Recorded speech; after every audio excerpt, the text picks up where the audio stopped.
Okay, Assalamualaikum dan selamat malam semua. Okay, hari ini cikgu akan sambung bahagian terakhir bab 2 dalam matematik tambahan. Okay, fungsi kuadratik, itu subtopik 2.3 ya. Okay, so apa yang kamu akan belajar dalam fungsi kuadratik yang bahagian terakhir ini ialah yang pertama sekali kita akan tengok di sini menganalisis kesan perubahan A, B dan C terhadap bentuk dan kedudukan graf. Okey, bagi fungsi F tu ya. Okey. Okey, biasanya sebenarnya untuk yang pertama ni kita akan tengok macam mana jika nilai A itu berubah, sama ada dia bertambah ataupun berkurang, macam mana bentuk dia. Bentuk graf tu Okey. Itulah yang kita akan belajar untuk yang pertama ya. Yang pertama menganalisis kesan perubahan ya. Okey, kalau kita lihat di sini ni dari bahagian ni. Okey. Perubahan bentuk dan kedudukan graf fungsi fx kan.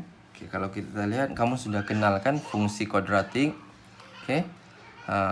Hanya nilai A berubah. Tengok di sini, hanya nilai A berubah. So jika A itu berubah, contohlah kan cikgu letak di sini fx sama juga dengan 2x kuasa 2 tambah 5x tambah 3.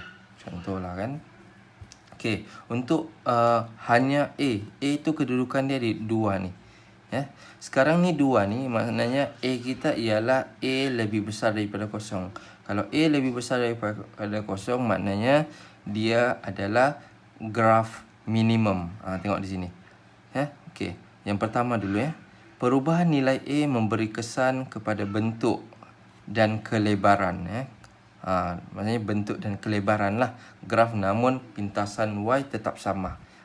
Y itu tidak akan berubah lah. Okey. Okey. Okey, apabila A lebih besar kan, A lebih besar, maka bentuk dia macam ni lah, melalui titik minimum ya. So kalau A itu negatif, A kurang daripada kosong, maka graf bentuk dia ialah titik maksimum lah, bentuk dia begini kan. Okey. Untuk graf A lebih besar daripada kosong, misalnya A sama dengan 1, apabila nilai A semakin besar daripada 1, A itu semakin besar. Maknanya daripada 1 dia naik. 1, 2, 3, 4, 5 dia naik lah. Makin besar kan. Kelebaran, ni kesan dia. Kelebaran graf semakin berkurang. Maknanya dia akan semakin kecil lah. Begitu. Daripada yang begini, dia jadi kecil lah. Begitulah.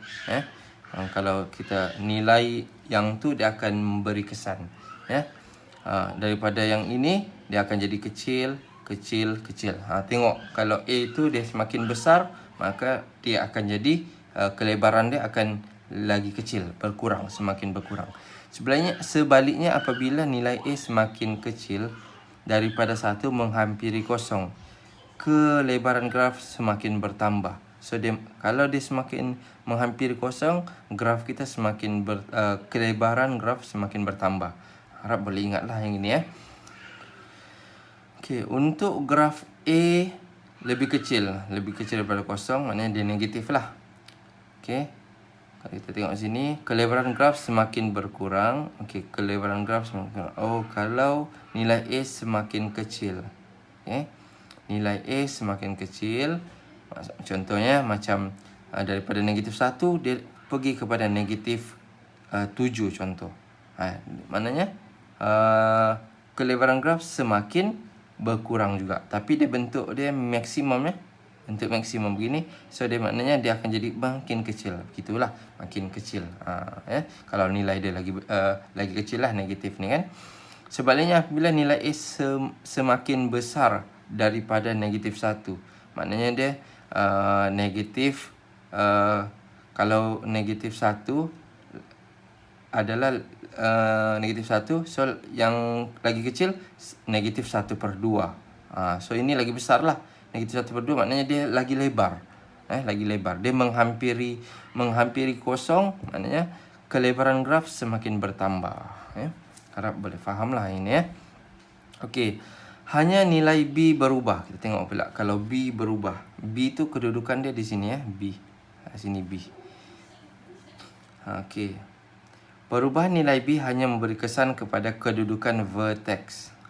Kedudukan vertex ni kedudukan titik maksimum, titik maksimum atau titik minimum vertex minimum. Okey.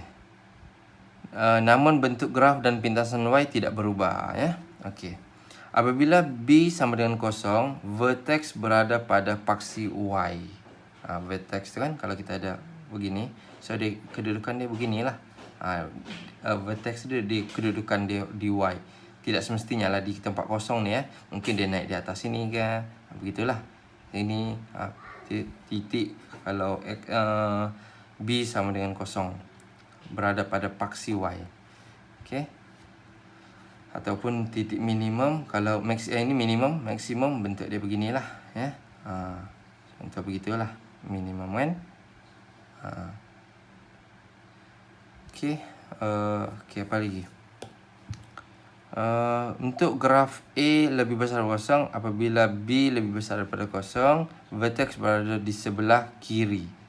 So maknanya kedudukan dia di mana? Okey, ini lebih besar. Lebih besar maknanya dia minimum. Graf minimum. Okey. Apabila B lebih besar daripada kosong, maknanya dia 1, B itu 1 ataupun 2 ataupun 3. Begitulah, lebih besar daripada kosong. Maknanya vertex kita berada di sebelah kiri. So kalau sini Y, sebelah kiri di mana? Di sinilah. Maknanya kita punya vertex tu macam ni lah ataupun begini. Dia di sebelah kiri Y ni lah. Okey. Berada pada okey, sekejap. Ini minimum. Okey, titik minimum begini kan. Sebelah kiri Y. Apabila B minus lah, maknanya kurang daripada kosong. Minus lah, negatif ya. Negatif 7, negatif 8, okey. Negatif 8x, begitu. Dia ada negatif lah. So vertex kita berada di sebelah kanan. Contoh minimum ada di sinilah, sebelah kanan pula kan. Di sini. Begini ke? Begitu ke? Begini di atas ke? Yang penting dia di sebelah kanan. Sebelah kiri dia positif B tu. Itu kesan perubahan dia tu ya. Kalau kamu ingat, kamu akan faham Okey. Okey, vertex berada di sebelah kiri. Okey, ini okey. Untuk graf ini untuk maksimum pula. Maksimum B lebih besar. Sebelah kanan. Dia terbaliklah ya. Lebih besar, ini sebelah kiri. Lebih besar, vertex berada di sebelah kanan. So maknanya sebelah kanan, contoh kita ada begini, maksimum kan sebelah kanan. Sama dia bentuk begini, sebelah kanan. Sebelah kanan Y. Begini, begini. Boleh semua ni Begini. Ini semua yang penting dia di kedudukan vertex kita, titik maksimum kita tu di sebelah kanan paksi Y. Sebelah kanan paksi Y. Dan apabila B kurang daripada kosong, negatif lah, vertex berada di sebelah kiri. Sebelah sini. So dia beginilah. Begitu, di sebelah kiri. Sama ada itulah. Okey, tengok ini. Hanya nilai C berubah. Sini pintasan Y. Kalau kamu ingat kan, pintasan Y. Perubahan nilai C hanya memberi kesan kepada kedudukan graf secara menegak, sama ada ke atas atau ke bawah. Menegak kan, atas. Ini pintasan. Kalau dia begini, beginilah. Kalau dia negatif, negatif lah, di kedudukan negatif. Dia berubah dia turun naik je tu. Kedudukan dia tu ya. Kalau dia maksimum lah, bentuk maksimum kan. Kalau minimum, bentuk minimum ya. Harap boleh faham yang itu. Okey. Okey, apa lagi? Bentuk graf tidak berubah ya. Cuma dia kedudukan dia tu ya. Okey, cikgu tunjuklah sini ya. Untuk yang C ni, graf kita contoh bentuk maksimum. Kalau dia bentuk dia begini, pintasan C kita di sini kan, C. Kalau dia berkurang, pergi negatif, dia turun lah. Bentuk dia begini. Dia tetap bentuk sama. So, dia di kedudukan negatif. Paksi Y kan lah. Paksi Y maksudnya dia pintasan Y. Berubah pintasan Y. Kalau minimum, contoh begini, dia berkurang. Dia jadi beginilah. Berkurang. Contoh ya. Dia berkurang. Dia turun sahaja. Dia menegak. Atau dia naik, ataupun dia turun. Begitu ya. Okey. Itu sahaja. Untuk macam mana kita mengkaji kesan perubahan tu ya. Okey, nanti kamu boleh buat latihan lah ya. Kalau kita tengok di sini, tengok ni ya. Contoh 9. Raja menunjukkan lakaran. Okay, kita ada fungsi ni kan. A kita ni, okey. B kita tidak ada di sini ya. B. C ada 1. B ialah kosong. Kalau saya kata tadi B ialah kosong, maknanya kita punya vertex kita titik minim. Okey, sekarang ni A kita ialah 1. Ialah dia graf minimum. So minimum tapi vertex kita berada pada paksi Y. Tengok paksi Y kan. Pintasan 1. Pintasan C kita 1 kan. Okey. Bentuk analisis dan lakukan generalisasi pada bentuk dan kedudukan graf itu apabila nilai-nilai berikut berubah. Okay. Lakarkan graf. Okay, mula-mula kita lakarkan graf inilah dulu ya. Lakarkan graf bentuk ini. Dia bentuk dia yang warna biru ni. Ni X1. Yang warna merah-merah ni ya.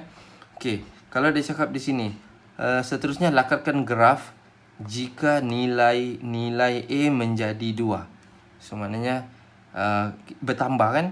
Kalau bertambah, maknanya apa dia cakap tadi di sini? Nilai A semakin besar daripada 1. Kelebaran semakin berkurang. Kelebaran semakin kurang. So maknanya yang merah ni ialah untuk yang kita punya graf biasa tadi. Graf yang dia bagi ni lah. Graf fungsi soalan ni lah. Ini kan, soalan dia bagi. So dia lebar sikit. Lepas tu, kalau A kita bertambah 2, 3, 4 X kuasa 2 tambah 1. So, kelebaran dia itu akan berkurang. So, maknanya dia makin kecil lah. Begitu bentuk dia. Harap boleh faham ini. Senang ni. Okay, dia 1/2. 1/2. 1/2 tu maknanya dia semakin membesar, mengembang. Sebab A kita semakin hampiri kosong, nilai kosong. So maknanya dia akan menjadi lebih lebar. Harap boleh faham itu ya. So nilai C menjadi 3.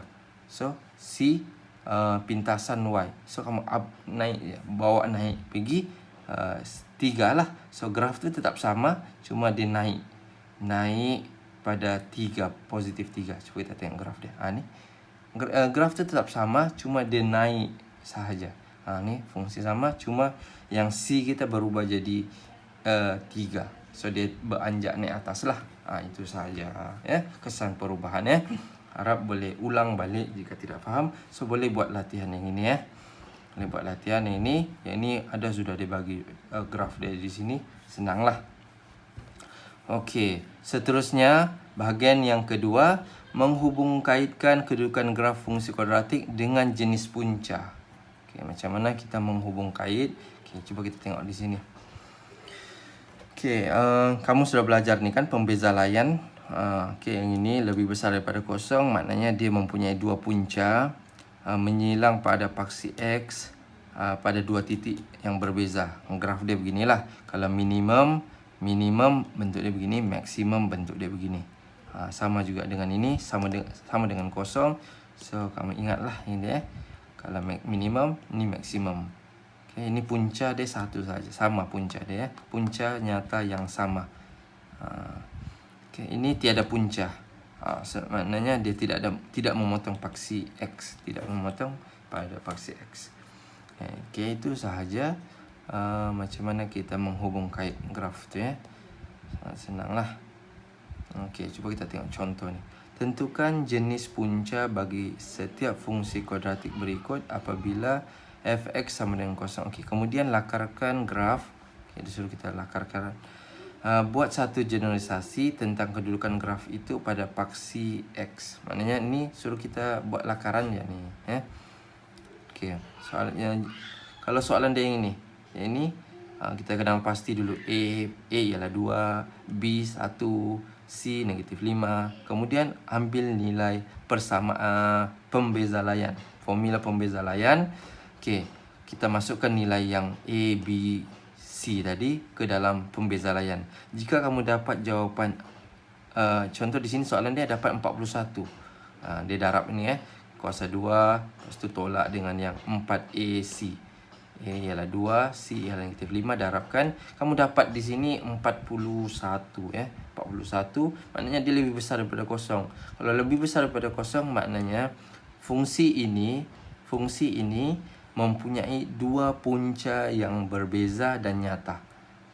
Dua punca yang berbeza. Sebab lebih besar daripada kosong. Pembeza layan dia besar daripada kosong.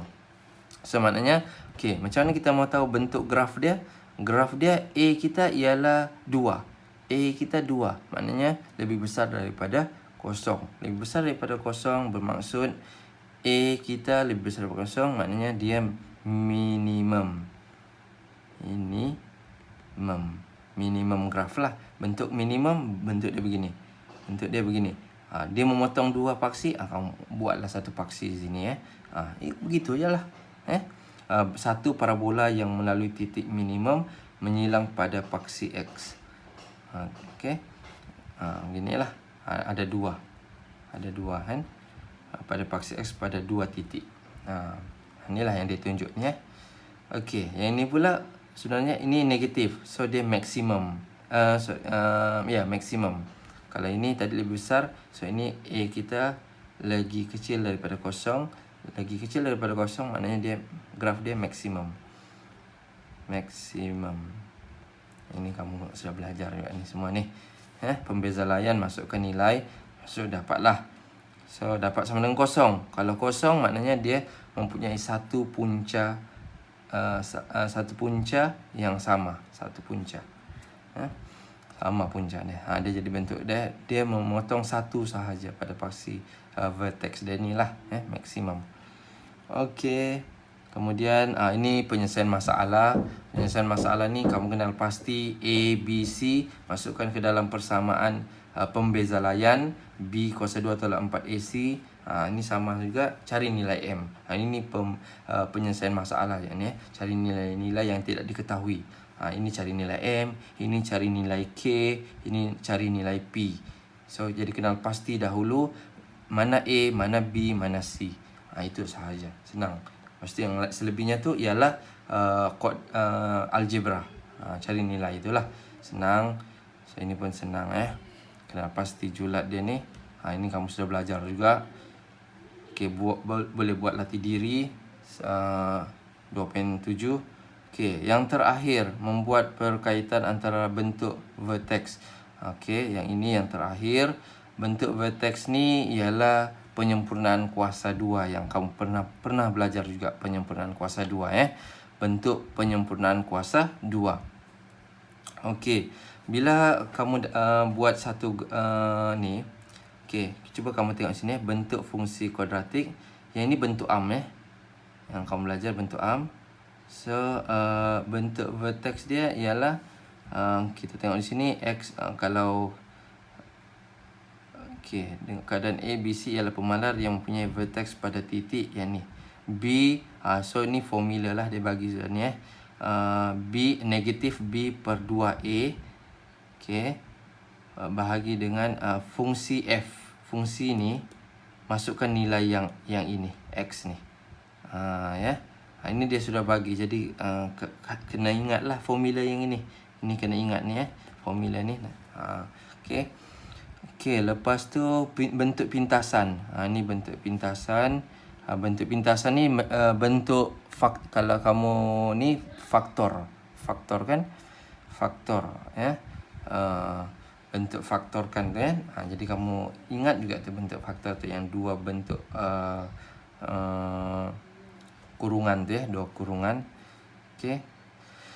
Vertex dia beginilah, yang X ni P tambah Q bahagi 2. So bentuk pintasan. Cuba kita tengok di sini. Ni. Okey, dia ada dua lah di sini ya. Ni bentuk arm, kamu ingat bentuk arm.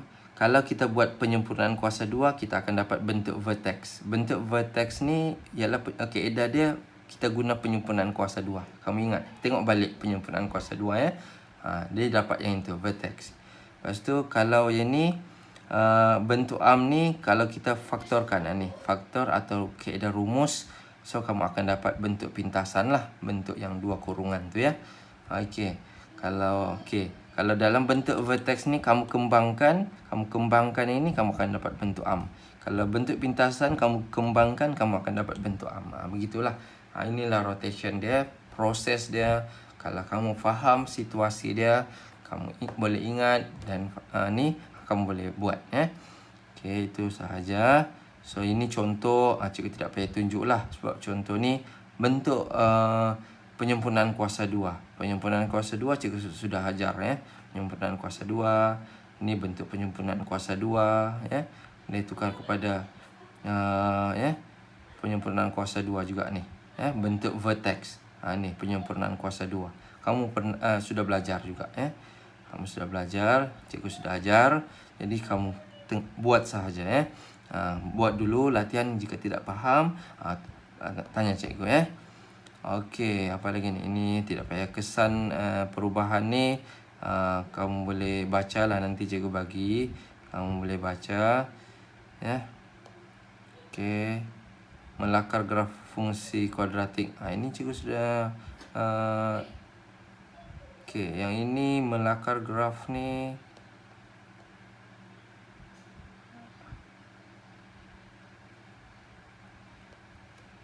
Okey, cikgu tunjuklah yang ini ya. Ini yang terakhir. Okey, melakar graf. Macam mana kita melakar graf? Okey, lakarkan graf bagi fungsi kuadratik fx. Okey, ini kan.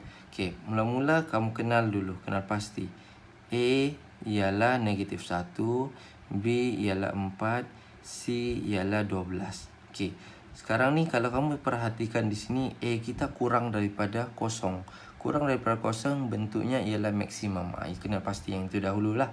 Okay, yang pertama maksimum graf ya. Maksimum. Okay, apa lagi? Cuba kalau tengok sini, A lebih kurang daripada kosong, maka fx mempunyai titik maksimum. Okey. Lepas tu kita yang kedua pembeza layan. Pembeza layan tu yang ni formula ni, kan? Formula kamu ni juga kan. Ni sudah kenal pasti, masukkan nilai, dapat kamu tengok sini dapat 64. 64 lebih besar daripada kosong, maknanya mempunyai dua titik menyilang pada paksi x pada dua titik yang berbeza. Ya. Ya, bentuk dia macam inilah. Bentuk dia maksimum, so bentuk dia begini. Bentuk dia begitu ya. Ini bentuk dahulu.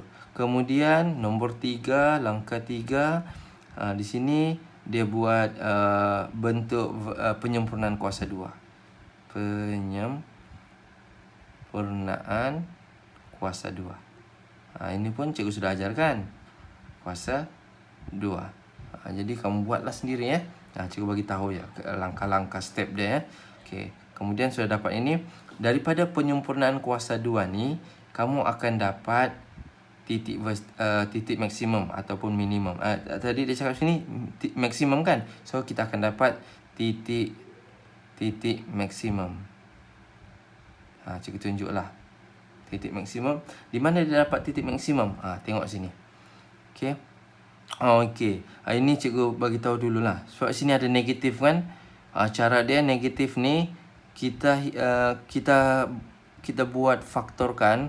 Faktorkan maknanya kita keluarkan negatif ni, dia buat kurungan ni ya. Buat kurungan negatif di luar. So maknanya sini negatif kan. Okey, kemudian lepas tu 4 ni negatif 4 bahagi 2. Ni bahagi 2. Lepas tu 1 tambah 1 tolak. 1 tambah 1 tolak negatif sama juga ni negatif ini sama, cuma ini negatif 12 ada letak di bawah di belakang lah Okey, kemudian yang negatif 4 bahagi 2 ni dia jadi negatif 2. Negatif 2 Negatif 2 kuasa 2. Negatif 2 kuasa 2. Sini pun negatif 2 kuasa 2. Okey, cuma yang ini dengan ini kamu gabungkan sebab dia kuasa 2 kuasa 2 kan. So gabungkan jadi X tolak 2 kuasakan 2 tambah 16. 16 tu kamu dapat dari sini. 16 tu Sini negatif dapat sekejap. Dapat negatif 2 kuasa 2 jadi 4. So negatif 4. Negatif 4 negatif 12 dapat negatif 16. Okey, ini ada negatif kan. Darabkan semula ke dalam. Itu dia dapat jadi positif di sini positif 16. Okey, titik maksimum kamu ialah berlaku pada sini negatif kan, negatif 2 pindah sebelah dia jadi positif. So positif 2 berlaku pada X2 Y kita 16 ini 16. Inilah. So inilah titik maksimum kamu. So titik maksimum kamu yang ni kan. Sini ialah 2 16. Begitu. Pada persamaan paksi simetri X tu ini X kan 2. Sebab tu paksi simetri kita X kita 2. So maknanya X kita 2. So ini paksi simetri. Sinilah X kita ialah sama dengan 2. X kita sama dengan 2. Okey. Kemudian dia buat apa pula ni? Kemudian nombor 4 fx sama dengan 0. Langkah fx sama dengan 0 ni, fx sama dengan 0 ni adalah untuk mencari punca. Atau punca Okey, ini cari punca. Punca. So maknanya fx kita sama dengan 0, maknanya pada paksi x y sama dengan 0, x kita berapa kita akan dapat x. Itu sebab tu dia cakap di sini. So ini cari punca yang ini mencari punca.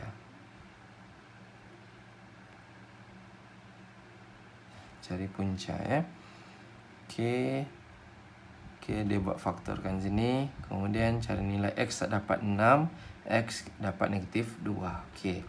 Persilangan pada paksi X ialah negatif 2 dan 6. Ini punca-punca dia lah Okey. Kemudian yang ini nombor 5. Nombor 5 dia buat apa ni? Kita punya ni kita cari pintasan Y. Pintasan Y. Sebab bila X kita kosong, berapa kita punya Y?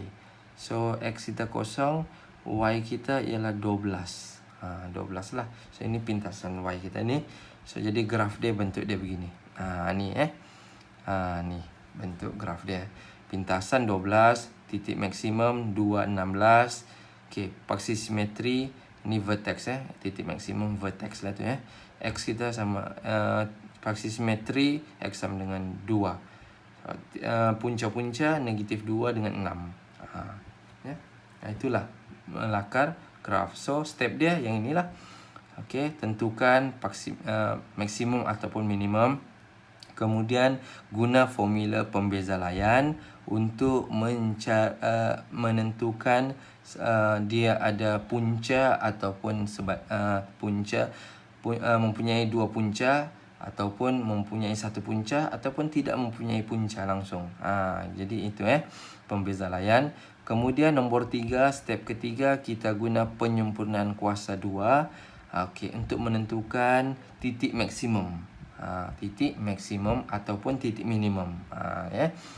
Kemudian nombor 4, step keempat kita cari punca-punca, kita letak situ fx kita sama dengan 0.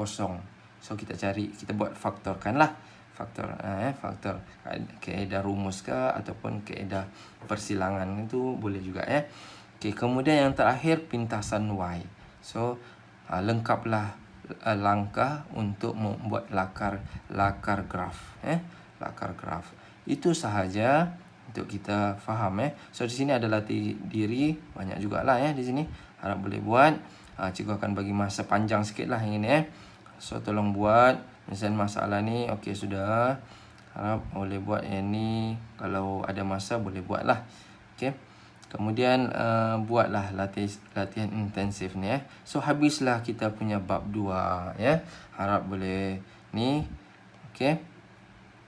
Yang terakhir ni latihan intensif 2.3 ni. So yang mana boleh buatlah. Cuba buat. Okey, jangan tangguhkan latihan Okey, itu saja. Harap membantulah Okey, terima kasih.